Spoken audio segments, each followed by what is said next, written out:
Uma vitória muito importante contra o líder do campeonato, sem dúvida. Time que vem fazendo uma grande campanha, né? Uma vitória que nos dá uma confiança, né? Que nos dá tranquilidade para trabalhar essa semana inteira. A semana foi muito boa, produtiva, e a gente espera fazer um grande jogo amanhã e aumentar essa nossa sequência.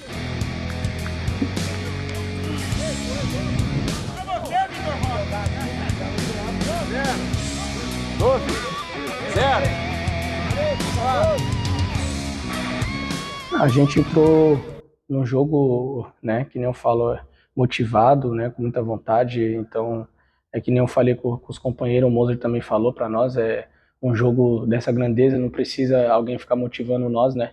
Nós mesmos já estamos motivados. Amanhã é outro grande jogo contra o Bahia, uma equipe muito grande também. Então a gente vai entrar motivado para somar mais 3 pontos.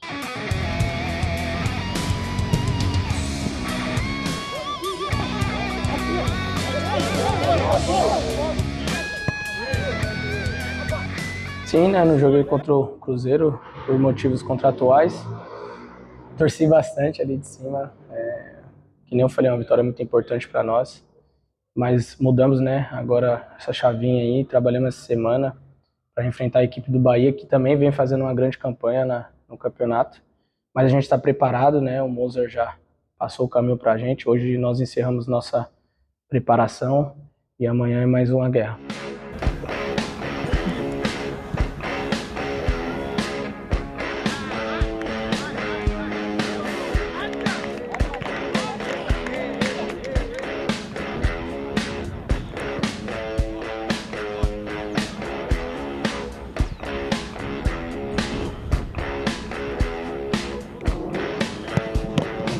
Com certeza, o torcedor para nós é muito importante, nos empurrando ali os 90 minutos.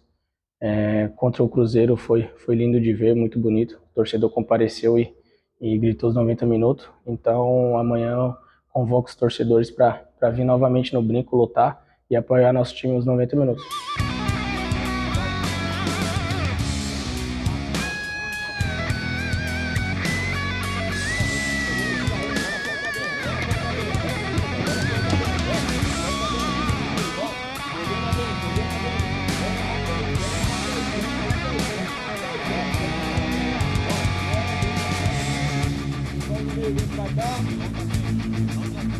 A gente espera amanhã vencer para fazer uma sequência positiva também, né? A gente não venceu 2 jogos seguidos ainda, mas que nem eu falei, a gente tá preparado, treinamos a semana inteira focado nesse jogo e amanhã, que nem eu falei, a gente espera o torcedor aqui no Brinco para lutar e nos empurrar os 90 minutos que, se Deus quiser, vamos sair com esses 3 pontos.